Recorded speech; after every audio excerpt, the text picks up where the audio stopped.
बेटा, अब मैं बूढ़ा हो चुका हूँ। अब मेरे शरीर में इतनी ताकत नहीं है कि मैं कोई काम कर सकूँ और कमा सकूँ। हमारे ऊपर बहुत कर्जा है। तुम दोनों कोई काम ढूंढो ताकि घर चलाने में हाथ बटा सको। आपके पास तो बैठना ही बेकार है। 24 घंटे काम काम ही करते रहते हो। मुझसे नहीं होगा कोई काम वाम, और ना ही मैं करूँगा। मेरी काम करने की उम्र नहीं है।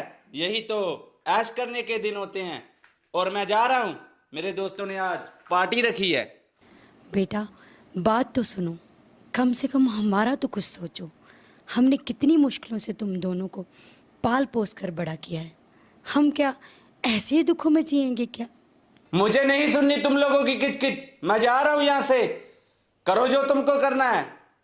बेटा जॉन, कम से कम तुम तो हमारी बात सुनो। क्या हम ऐसे ही मर जाएं? अरे मैं सुन तो रहा हूं, बहरा नहीं हूं मैं, और कैसे सुनूं? बदतमीज, कैसे बोल रहे हो? तुम कम से कम अपनी माँ का तो लिहाज करो। ये क्या दिन देखने पड़ रहे हैं हमें।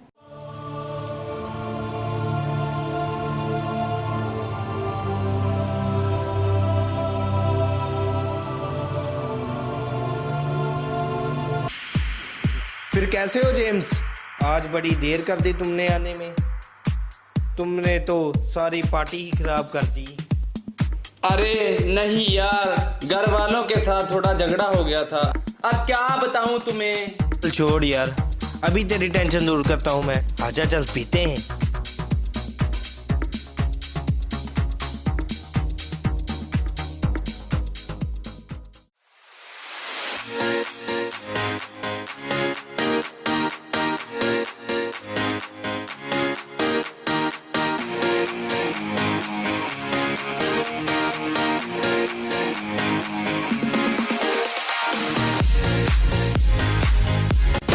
What a nonsense! कितना बदतमीज है ये।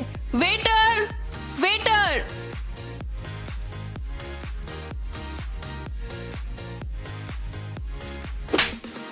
स्टीफन, भाग करा।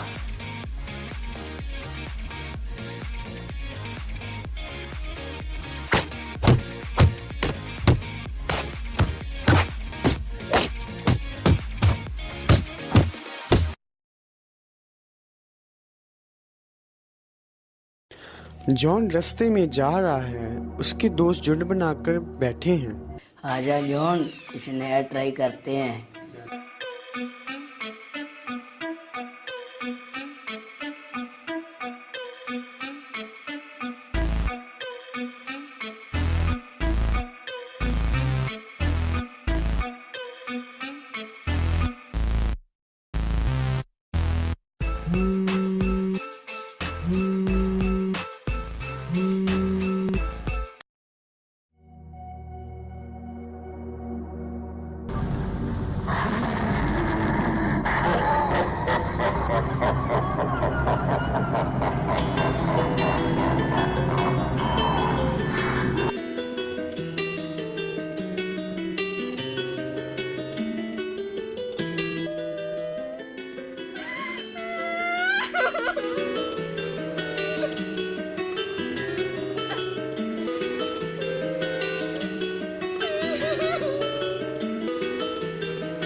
अपने पिता से रोती हुई बात करती है। उसके साथ जो रास्ते में हुआ सब कुछ बताती है। लड़की का पिता जॉन के घर जाता है, उनसे बात करता है। क्या यही है तुम्हारा घटिया बेटा जो नशे में लोगों की बेटियों के साथ छेड़छाड़ करता है? क्या यही सिखाया अपने बच्चों को? भाई साहब, हमें माफ़ कर दीजिए। उसकी तरफ से हम माफ़ी मांगते हैं। तुम लोग मुझे जानते नहीं हो। मैं तो इसे पुलिस के हवाले करके ही छोड़ूंगा।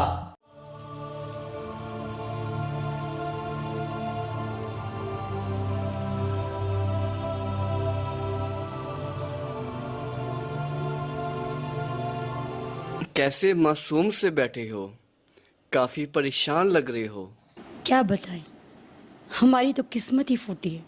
इतनी धार्मिकता करने के बावजूद ऐसे हालात। सिर पर कर्जा है, बच्चे काम नहीं करते, सारा दिन इधर उधर घूमते रहते हैं, नशा करते हैं। अरे इतना कुछ हो गया? आपने हमें पहले क्यों नहीं बताया? क्या बताएं, हमें सामाजिक शर्म मारती थी। हमें क्या पता था हमारे हालात इतने बढ़ जाएंगे। हम तो कहते हैं कि अब परमेश्वर हमें इस दुनिया से उठा ले। सुनो, परमेश्वर ने हमें नाश होने के लिए नहीं, जीवन देने के लिए बुलाया है। पवित्र बाइबल में लिखा है, हे सब परिश्रम करने वालों और बहुत से दबे हुए लोगों, मेरे पास आओ, मैं तुम्हें विश्राम दूंगा।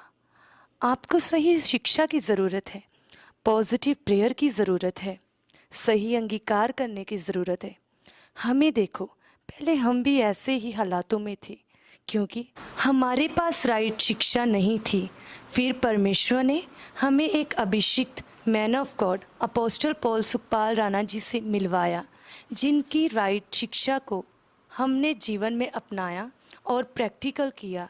अगर इतने अच्छे टीचर हमें ना मिलते तो आज हम भी हालातों में फंसकर नाश हुए होते। ठीक है, इस रविवार हम अपोस्टल सुखपाल राणा जी के चर्च में जाएंगे और उनकी राइट शिक्षा को सुनेंगे। जैसे वो टीच करेंगे हम उसी को फॉलो करेंगे।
फ़ोन स्क्रॉल करता है, फिर उसके सामने एसआरएम की मीटिंग आती है, जिसको सुनते सुनते उसका मन बदलता है।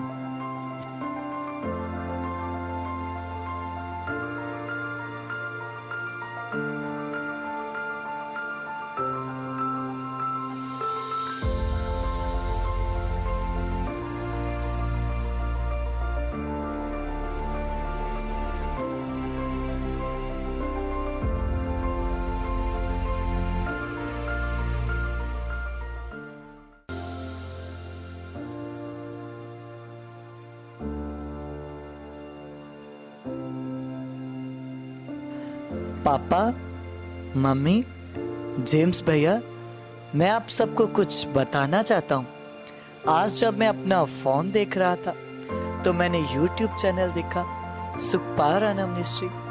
कैसे अपोस्टल सुखपाल राणा जी परमेश्वर और परमेश्वर की राइट ज्ञान की शिक्षा के बारे में समझा रहे थे। कैसे परमेश्वर में राइट चलना, कैसे पॉजिटिव प्रार्थना करनी, कैसे सही अंगीकार करना है।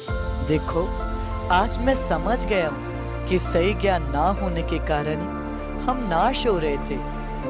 बड़ा बेटा जेम्स परमेश्वर की बातों को सुनता नहीं, इग्नोर करके वहां से चला जाता है।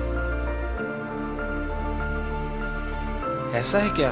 हम कितने भाग्यशाली हैं कि परमेश्वर के एक अभिषिक्त शिक्षक, एक ज्ञानवान टीचर के बारे में सुन पाए हैं और उनके द्वारा हम परमेश्वर की सही शिक्षा को समझ पाए हैं। हम सब नाश होने और हालातों से बच सके हैं।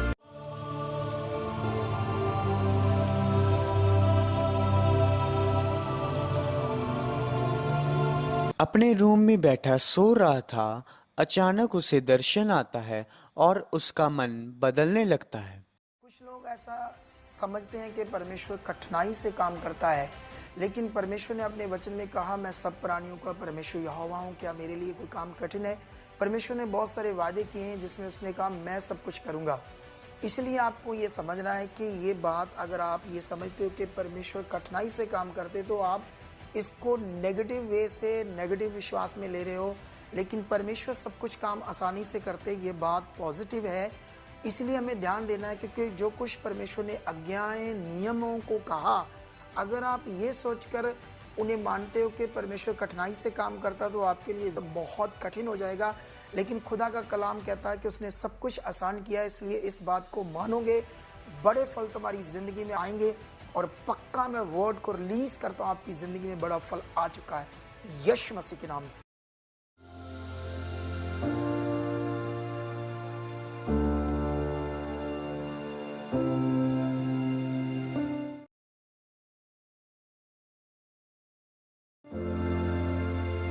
फिर वो सभी एक इकट्ठे होकर प्रार्थना करते हैं और परमेश्वर में बढ़ते हैं।